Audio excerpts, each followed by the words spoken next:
G'day guys, Matt here again. We're got the call to come to the dozers here. One of them is not starting, so it's been about 4 years since I was an auto electrician, so we'll see what we can find. But we got the other one going down the hill. We can hear it rumbling away, so at least something's still happening. But yeah, we'll hop up and we'll see what we can find. Yeah, so I think we've got a couple of different issues here. One of the batteries was down to about 4 volts, so I think she might be crook. The other battery's fine, it's about 12.5, so we're just not sure whether we've got the GPS hooked up to one of the batteries, which is the dead one, which it was turned off, so it wasn't draining the battery. But yeah, whether or not sometimes it can affect the charge. If you're drawing off one battery in a 24 volt system, it can upset the charge profile of each battery, and so one battery will get more or possibly overcharge, and it's often the battery that's draining something from it, whether you're running a radio or whatever off that to get your 12 volt. It can overcharge that battery, and it doesn't last as long. So it could be a case of that, and it's just time for this battery to go. Or anyway, I'm just charging it up with the ute here at the moment. I'll give it a few minutes, and then we'll see if she'll start at least, and then I'll check the other issue I think there could be, which is a ignition solenoid. Anyway, we'll give this a few minutes and we'll see how she goes. So yeah, the big mama batteries, these ones. Righto, she's been on the charging off the ute there on that one dud battery for about 20 minutes. So we'll get in here and we'll see if she'll fire up. There we go. She's alive. Right, well, I'm just going to check the charge of the two batteries, just see how that's going. And and we'll see what happens. We might order a couple of batteries. Yeah, so we got the other issue we got here is we got no lights on the dash, which is the issue we've been dealing with for a while now, and every time I go to try to look at it, it starts working. So I sort of have to leave it and wait till it plays up again to have another crack. But yeah, so we got the key on. The key is on there. That's just the turbo timer. So I got the key on. You can hear a couple of things clicking back there, but we've got no dash lights. So it will actually start if I got that other battery charging. If I give that a bit of a crank, it'll try to start.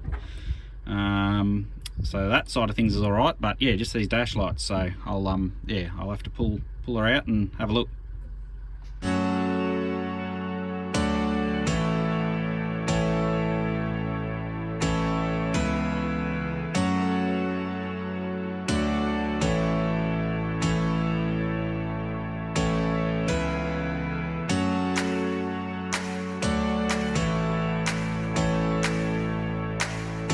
Yeah, so I think we've got the problem here. So that solenoid there is for the ignition, essentially, and it controls all the dash lights, and obviously these two here are for the starter motors.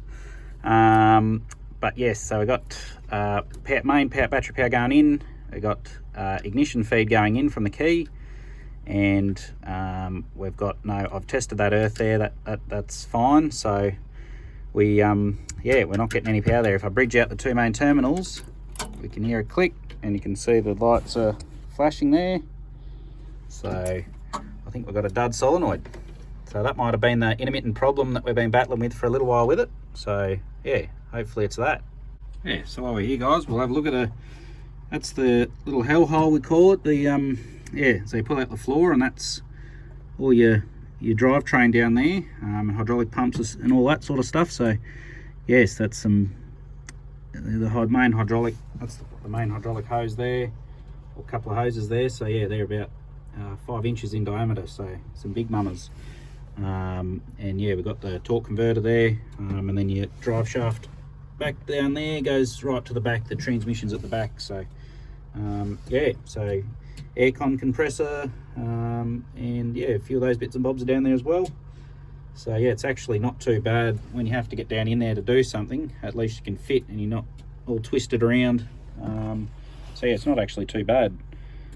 Being a bigger machine, you can get to everything, but yeah, everything is bigger and heavier. So That's the compromise. Yeah, so this dozer is the one we got virtually straight from the mines. It was developing metal in the filter, oil filters, so they'd sort of retired it. They didn't want to go too much further with it, so we got this one cheap. We were originally just going to use it for spare parts for the other dozer, but yeah, when we got it home, we found out that the scavenger pump in the sump, that's not the main oil pump, but the pump at the back of the sump, that's mainly for like if you're going up a steep hill or whatever, that you don't starve the front pump of oil.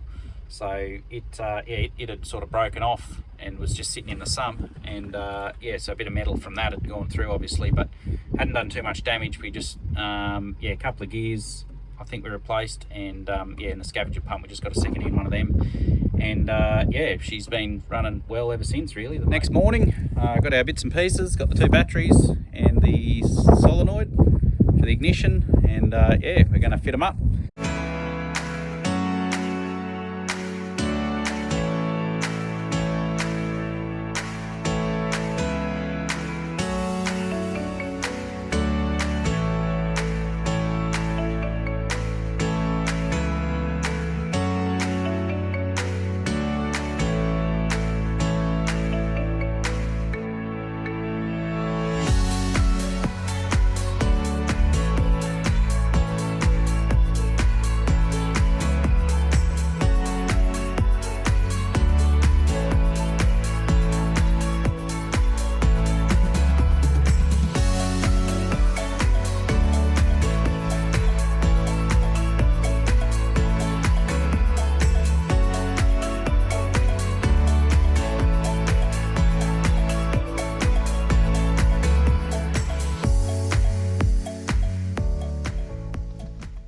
Righto, let's see if she fires up.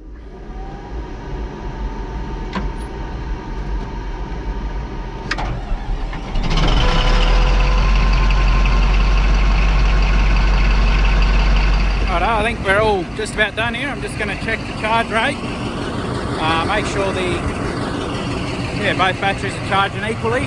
They should be. I actually moved over the GPS wire. We worked out the GPS can actually run on 24 volts, so I've swapped it over to run off 24, so it's not drawing off one battery. So anyway, we'll see what happens.